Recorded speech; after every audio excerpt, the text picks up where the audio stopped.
Hello friends, आज फिर से आप लोगों का इस स्मार्ट सीटेट यूट्यूब चैनल में स्वागत है। तो मेरे भाई, कुछ लोग लगे हुए हैं एसटीटी की तैयारी में, कुछ लोग लगे हुए हैं सीटीटी की तैयारी में। तो मेरे भाई, यह जो वीडियो बनाया गया है वह सीटीटी और एसटीटी के लिहाज से बनाया गया है। देखते हैं कि आज इस छोटे से वीडियो में हम लोग क्या कुछ सीखने का प्रयास करेंगे। मेरे भाई, यह जो क्वेश्चन है इसमें से सीटीपी के क्वेश्चन को लाया गया है, ठीक है।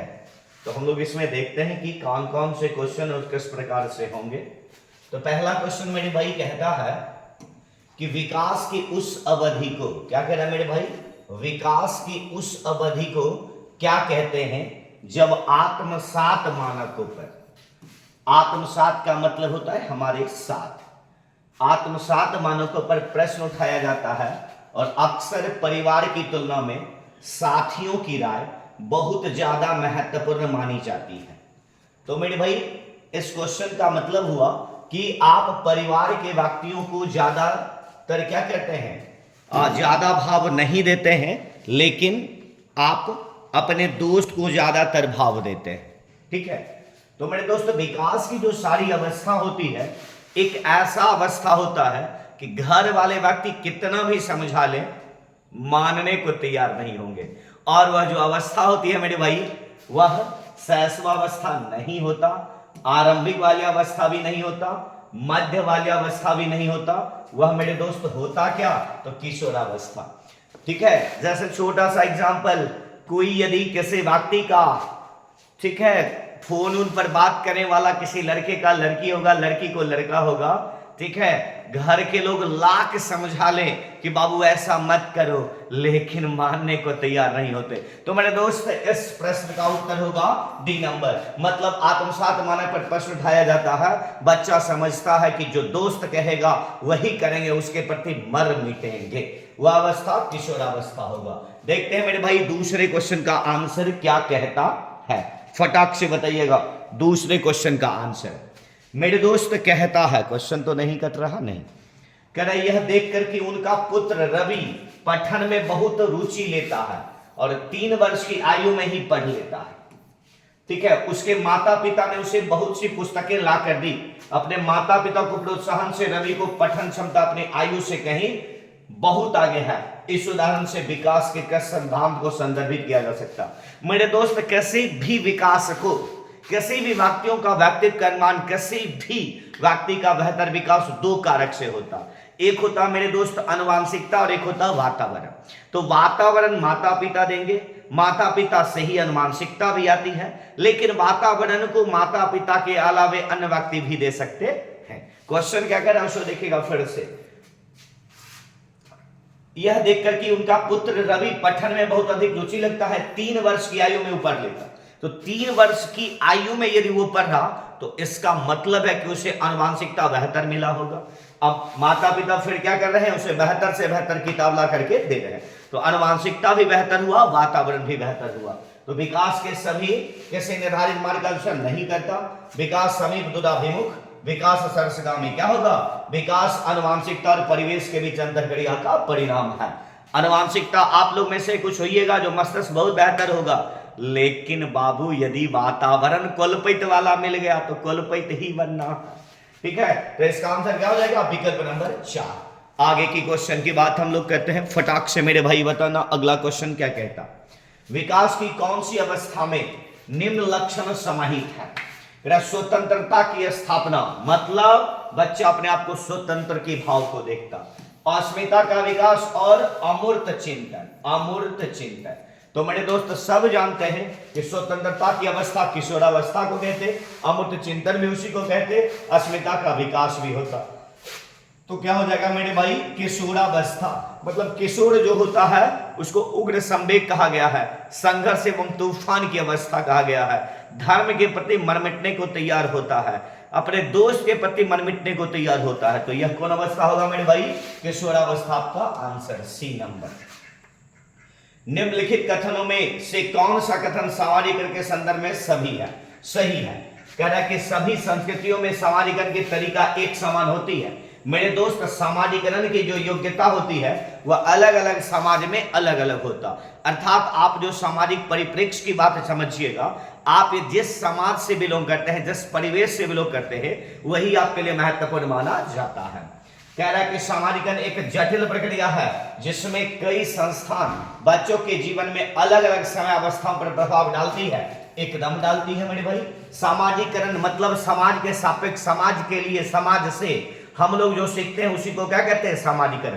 तो कहेगा क्वेश्चन ये पूछता है कि सामाजिकरण एक सरल कारक है कि जटिल कारक है? जटिल कारक है। और सामाजिकरण का कोई एक कारक नहीं है मेरे भाई, सामाजिकरण का समाज के चीज को हम अलग अलग जगहों पर अलग अलग अवस्थाओं में सीखते हैं। जब छोटा होते हैं तो परिवार सामाजिकरण की इकाई है, 6 वर्ष से जब स्कूल जाना शुरू करते हैं तो स्कूल सामाजिकरण की इकाई होगा, आसपास में रहते हैं, आसपास भी सामाजिकरण का प्रभाव हमारे ऊपर देने का प्रयास करता, मीडिया भी सामाजिकरण में महत्वपूर्ण भूमिका निभाता।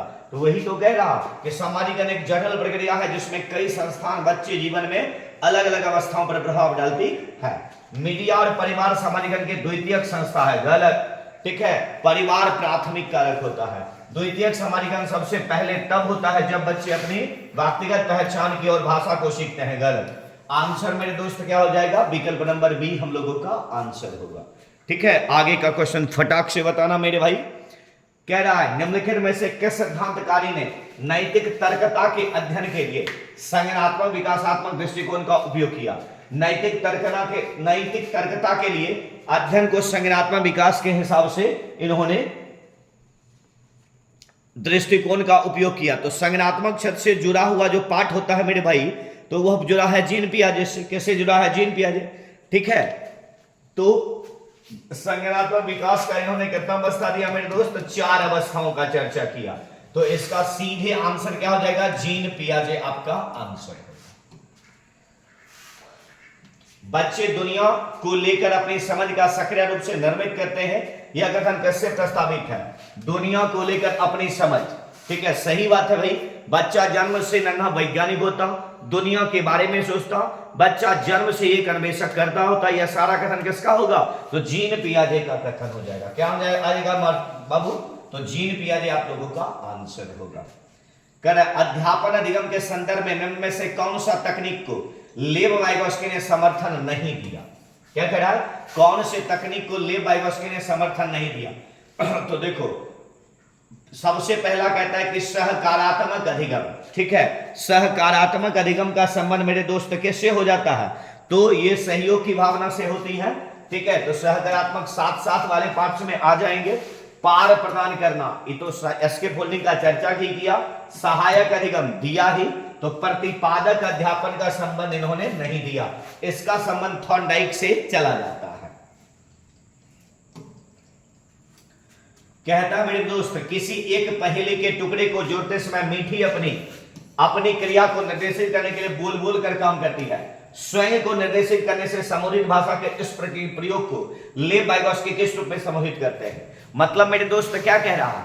कह रहा है कि एक कोई बच्ची है और वह बोल बोल कर अपने स्वयं से कार्य कर रही है और स्वयं से बोल रही है। तो पियाजे ने वाइगोस्की ने यहां पर 3 भाषाओं में से किस भाषा की बात की है? तो अंतःवाक या निजवाक का।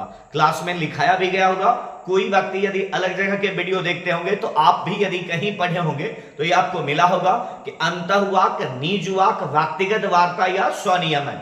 इसका चर्चा कौन किए? तो इसका चर्चा किए थे वाइगोस्की। और वाइगोस्की ने यह सारा का सारा जो शब्दावली दिए, ठीक है, यह सारा का सारा शब्दावली अपने हिसाब से, अपने आप से बात करने के लिए दिए थे। तो यहां भी प्रश्न वही कहता, टुकड़ा को जोड़ते समय मीठी अपनी क्रियाओं को निष्कर्ष के लिए बोल बोल कर काम करती है। ठीक है, आप लोग में से ही कुछ होइएगा जो परीक्षा हॉल में प्रश्न को बनाते समय बोल बोल कर कीजिएगा। तो इसी को मेरे दोस्त क्या कहते हैं? अंतःवाक, निजवाक, ठीक है, व्यक्तिगत वार्ता या स्वनियमन। विकल्प नंबर बी हम लोगों का आंसर।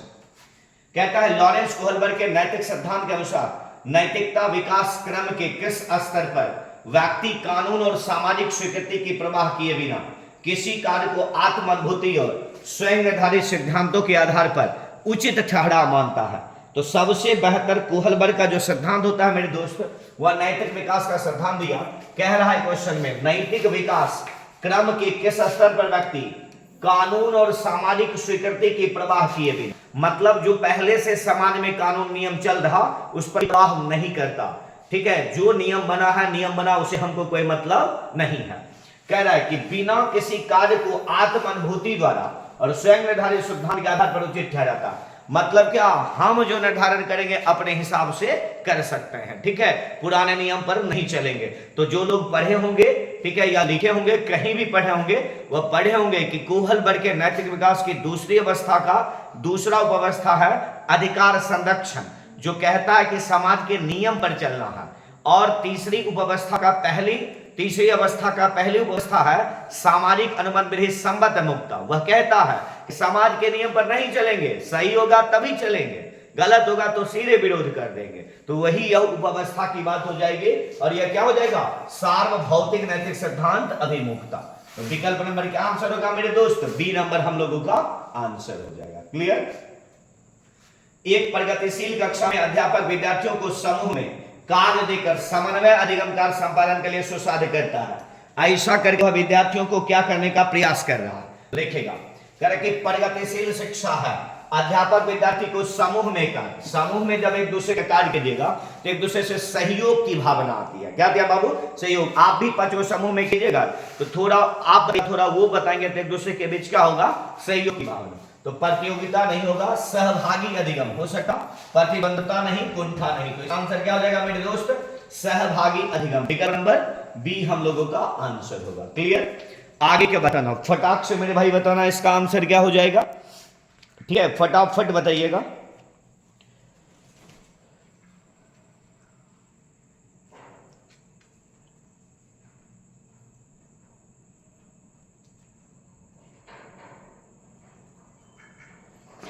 देखिएगा, कह रहे हावर्ड के बहुबुद्धि सिद्धांत में कौन सी बुद्धि प्रकार समाहित किए गए हैं। तो हावर्ड ने कुल 10 बुद्धि दिया, विश्लेषणात्मक नहीं दिया, सृजनात्मक नहीं दिया, भाषाई, तार्किक, गणितीय और संगीतीय बुद्धि का इन्होंने चर्चा किया था। तो विकल्प नंबर क्या हो जाएगा इसका आंसर, सी आपका आंसर। बच्चों में जेंडर रूढ़िवादिता के खंडन हेतु निम्नलिखित में से किसका प्रयोग टालना चाहिए। ठीक है, कि अन्य जेंडर के बच्चों के साथ संयुक्त प्रयास करना, गैर रूढ़िवादी गतिविधियों से जुड़े वयस्कों से आवरण, लड़कियां कला में अच्छी होती है और लड़के गणित में उत्कृष्ट होते हैं, जैसे वर्गीय का प्रयोग करना। ठीक है, तो जब लैंगिक रूढ़िवादिता की बात होती है तो यदि आप कहिएगा कि लड़की कला में अच्छी होती है और लड़के गणित में उत्कृष्ट होंगे तो यही लैंगिक रूढ़िवादिता को क्या करता, बढ़ावा देता।